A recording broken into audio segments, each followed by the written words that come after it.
মর্জিনা চল গ্রামের মেলায় যাই, তরে নিয়ে মেলায় ঘুরমু আর শুনু পাওয়াটা চুরিও কিনে দিমু। রাত্রে বিনা কারণে ঝগড়া করে ও হনাইছে পেরিত দেখাইতা, কাল রাতের জন্য আগে সরি বল তারপর যামু। সরি। ওই ছকিনা, তোর বাপে কোন কিপটার কিপটা যে ঘরে একটা এসিও লাগায় না, টাকা কি কবরে নিয়ে যাইবো নাকি রে? ওরে আমার নবাব জাদা রে, আমারে বাপের বাড়ি আনছস 7 কিলোমিটার হাঁটায়, আবার উনার নাকি এসি লাগবো, শখ কত। আমি আর এই বাড়িতে থাকবো না, বাড়ি ছেড়ে চলে যাব। 2 বছর ধরে বলছি কক্সবাজার যাব, কিন্তু নিয়েই গেল না। এই মর্জিনা, এত কথা বলিস না, আমার কাছে কোনো টাকা নেই, কিভাবে তোকে কক্সবাজার নিয়ে যাব? এখনই যা, কাজ কর। ওরা গেল। তুই সারা জীবন টাকা নেই করে ইয়াস রে কুঞ্জুস, এই না টাকা কাল কিস্তি তুলে আনছি, এখন চল কক্সবাজারে আমু। ওই মর্জিনা, কি করছিস এটা?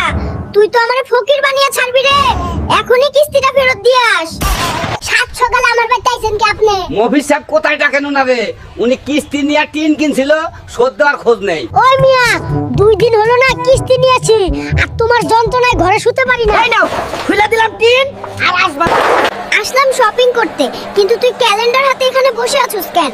সমস্যা কি তোর? তোর লগে 7 ঘন্টা ঘুরছি, তুই এখনো কিছুই কিনলি না, তাই এসে ক্যালেন্ডার দেখছি যে এই বছরে তোর শপিং শেষ হবে কিনা। ওরা গেল।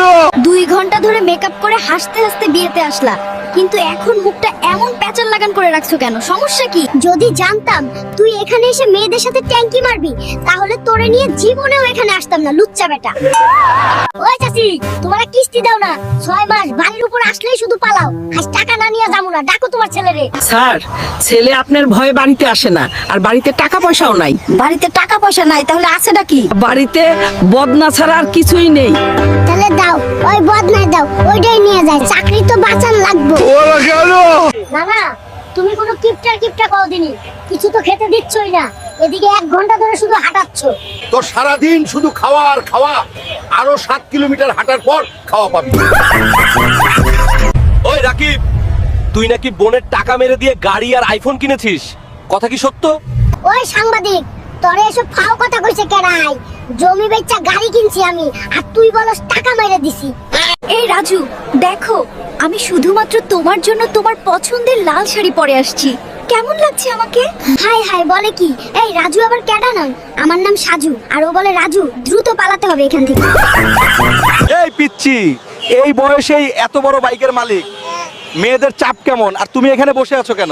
ওই সাংবাদিক, তুই আর মনের কষ্ট বাড়াস না রে, মেয়েদের চাপ তো দূরের কথা, বাইকে তেলই থাকে না। মর্জিনার ভাত আনার কথা কিন্তু এখনো খোঁজ নাই, কোন পাড়ায় যে ঘুরছে, এদিকে আমি সারা জীবন গাধার মতো খেটেই গেলাম। এই যে নেন আপনার খাবার, অনেক কষ্ট করে রান্না করে আনছি, এখন খেয়ে আমাকে উদ্ধার করুন। এই যে মর্জিনা, আমি খুব ভালো করেই জানি তুমি গতকালকের বাসি খাবার এনেছো, তুমি রান্না করলে আশেপাশে ঘুরবেটা কে? ওই মর্জিনা, তুই বকবক না করে খাইতে থাক, আমি গিয়ে তোর জন্য লাচ্ছি নিয়ে আসতেছি। কই ভাবলাম আমি পোড়ারে মুরগি বানাই ইচ্ছা মতো খামু, কিন্তু ওই বিল না দিয়া ভাগছে, ওমন আমার থালা বাটি পরিষ্কার করন লাগছে। ওই ফকিন্নির পুত, আমার নেল পালিশ কই রাখছস? বিদেশ যায় নেল পালিশ করতে হইব, তাড়াতাড়ি খুঁজা বের কর। ওই মোটু, মাথা গরম করাস না, বিদেশ গিয়া তোর আমি নেল পালিশ কিনা দিব এখন, চল, না হলে প্লেন ছাইড়া দিব। ওরা গেল। এই মর্জিনা, তুই কতদিন না খেয়ে আসছস যে এত বেশি খাবার নিয়ে খেতে বসছস? দিনের পর দিন খেয়ে খেয়ে মুটকি হয়ে যাইতাছস কিন্তু। তুই আমারে একদম মোটু বলবি না, আমাকে খাওয়ার খোটা কেউ কখনো দেয় নাই, আজ তুই খোটা দিলি, আমি আর ভাতই খাবো না। মর্জিনা, তোর এই কষ্ট আমি আর দেখতে পাচ্ছি না, তাই ভাবতাছি খুব শীঘ্রই তোর জন্য একটা সতীন আনবো। আমাকেই রাখছস, এক বেলা না খাওয়ে আবার আরেকটা নিয়ে আসার ধান্দা করস। গোলামের পুত গোলাম, এখান থেকে দূর হ। অনেক দিন পর বন্ধুদের সাথে আড্ডায় বসছি, ওই মুটকি মর্জিনার জন্য বন্ধুদের সাথে একটু আড্ডাও দিতে পারি না, সব সময় শুধু ক্যাচ করে। ওই ফহিনের পুত, তোর এতক্ষণে বাড়িতে থাকার কথা, তুই নিশ্চয় তোর আবুল বন্ধুদের সাথে আড্ডায় বসেছিস, আজ বাড়ি আই তোর খবর আছে। ওরা গেল। ওই তুই কে রে? তোরে তো চিনতে পারলাম না। আমি বর পক্ষের লোক,